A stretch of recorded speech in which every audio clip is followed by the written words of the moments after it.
Hello, welcome to Mythopoeia. My name is Chris. My name is Jim. Hello, Internet. Whoa, this is happening. This is happening. What? Weird. Weird. So here's our new show, or one of our new shows. Um, Mythopoeia. This was kind of Chris and I's brainchild a little bit. Um, Yeah. we're going to be doing this show, and I guess we're going to talk about today what the show is, and then get into it. Um, so we wanted to do a show about role playing stuff, adventure gaming stuff. So we are doing another show where we're doing character creation, and we thought we'd want to do a turnaround and the other side of the coin of that of like world creation, campaigns, story hooks, NPCs, histories for game setting. So that's what we're doing with Mythopoeia. We're going to be tackling various worlds, game settings, campaigns, story hooks, and NPCs. Hopefully for a game coming soon to a role-playing table near you. I don't know.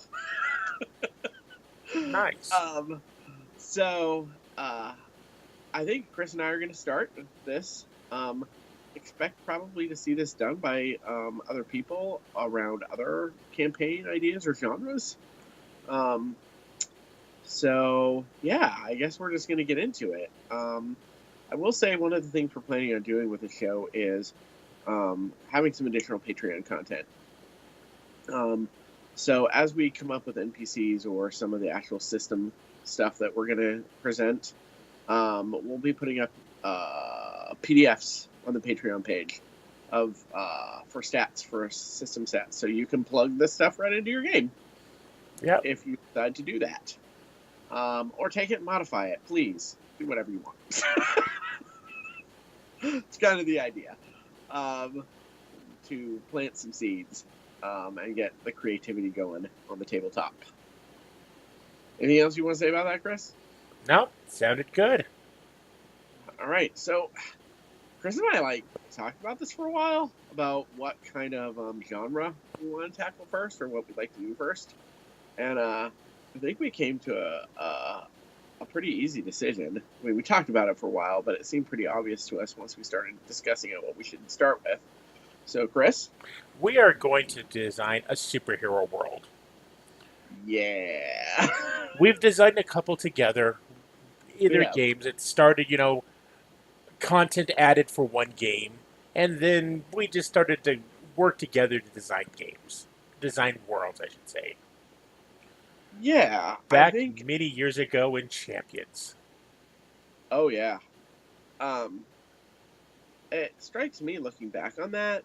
Um, I really wanted to do something superhero. I've always been in love with superheroes. I'm a geek generalist, but that was always an early touchstone for me in my geekdom. The comic book shop, the superheroics, and it wasn't until I really met Chris that I played the superhero game, and I loved it. It was awesome, and I wanted to do one of my own. But I was like, I don't know what to do. So, Chris, can I make an NPC for your game? And it sort of went from there. One of the things I really like about doing this is it's almost a genre expectation, right? Like you get different writers' takes on a character or a world Mm-hmm. or a corner of the world. So, you know, I think collaboration is a big part of the genre. Um, or just rewriting other people's stuff is a big part of the genre. there's Now, I there's will say one thing. Obviously, we're going to borrow games, stuff from games, but one thing we've never really majorly done is just outright take a character, or even take a character and rename him. We might take our own takes on characters. Yeah, there's a lot of established universes, especially in the zeitgeist right now of culture. I mean, geek culture is popular culture right now, Mm-hmm. and superheroes is a big part of that zeitgeist. And so, um, and superheroes been around a long time, and so, uh, you know, you can be cynical and say everything's derivative, or you can say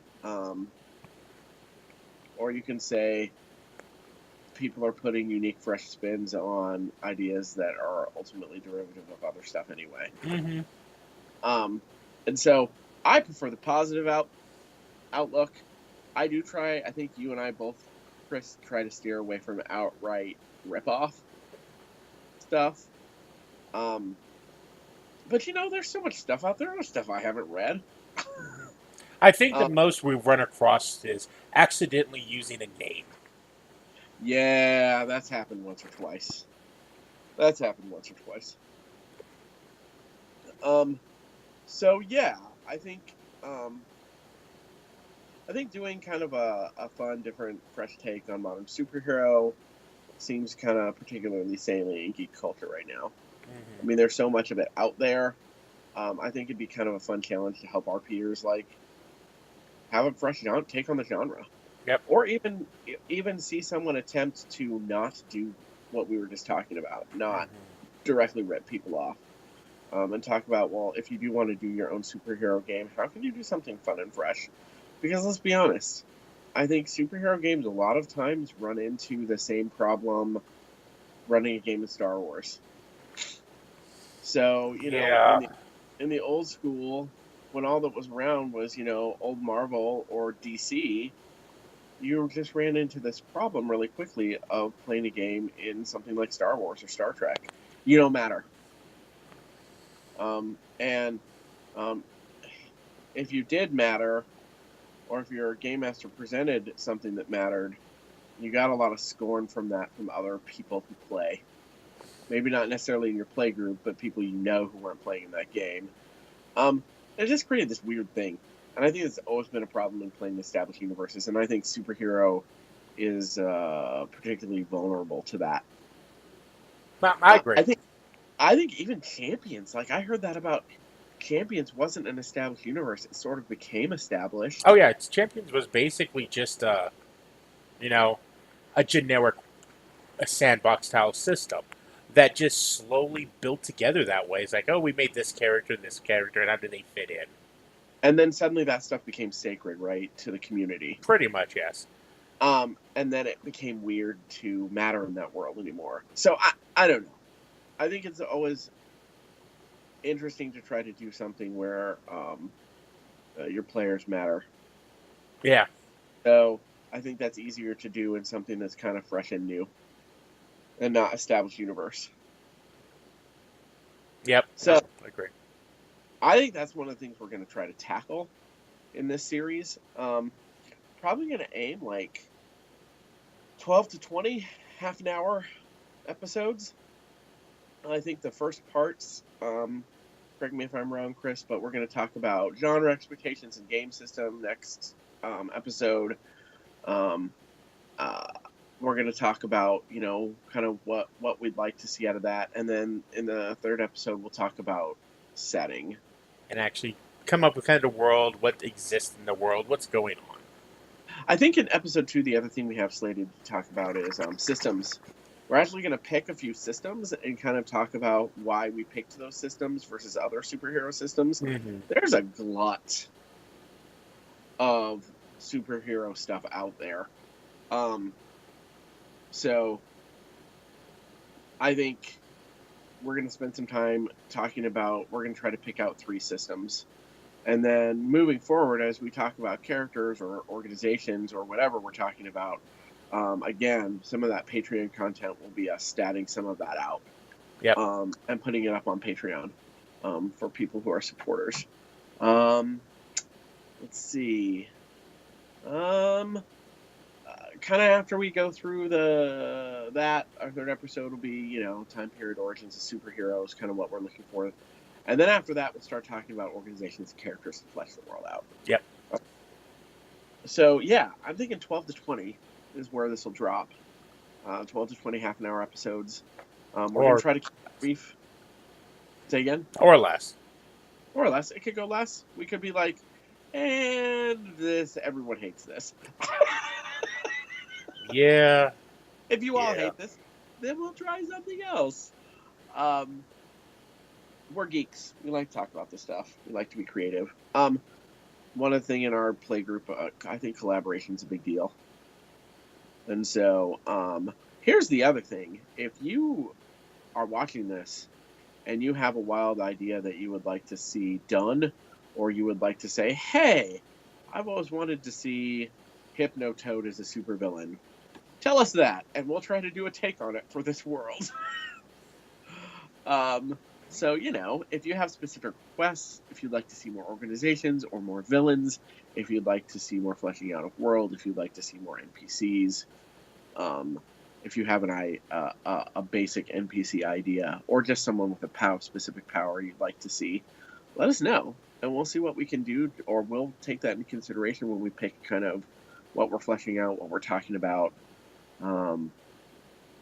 Yeah, your participation is welcomed. Indeed. The internet is cool that way. So yeah, this is one of the things we're doing under Thaco channel. Mythopoeia. Yeah. So, a couple of things I just wanted to mention. This is a weird, not a weird, but it's a very thing specific to our gaming group. We don't have artists. So we have no one that draws characters. So we have a tendency to anymore what we do is we cast actors. This is the actor who's playing this character. It helps us Yeah. determine, a general look and because a lot of characters have a specific, or odd actors have specific characters they play, or you can imagine them playing that way. Yep. Now, there's Yep. another aspect I'm thinking about taking from Masks. Masks is not going to be one of the games we are going to make characters for. Mask is a very specific game system, and we're probably going to go with a little bit more sandbox type. Now, Yep. I do want to do Mask, and it's going to be one I want to try soon. But one thing Mask does that I might start using for superhero games is the what you do for costumes. Flashy, skimpy, bold, just kind of like the basic idea for what a costume looks like, or how it doesn't need to know if you have wings or whatever. It's what the costume represents. When people see it, what do they see? Yeah. This was a weird. I don't know. This was a weird thing about how our superhero games developed as we've run them. There just wasn't a lot of emphasis on costume. And the more I thought about this as we were prepping for this show, the more I I think I'm kind of sad about that. Um, I get it, why our particular group didn't focus on that, but I do think we missed something about the genre. Yeah, When we don't think about costume. So, yeah. It's just a weird side effect. But we yep, do cast actors. we do cast actors. And I don't know, I might actually try to be cognizant of that when we're talking about characters, like how I would envision their costume, if they have one, or if that's even going to be a genre expectation of this world. Who knows? We'll find out when we talk about that next week. Yep. Uh, so yeah, we're gonna start with superhero. Probably after we do that for a while, particularly if we get audience requests about is there another genre, game system specifically that people would like to see us do this for, we can pipe that up next. We'll probably have other people join us as we change genre. Yeah. So this is me, Chris Show, Mythopoeia. Woo! Mythopoeia. So this will probably be one of the shorter episodes, just definitions. What's going on? Then we will start working on what we expect out of the game and the systems we want to use next time. Absolutely. So you're welcome, Internet. Bye bye.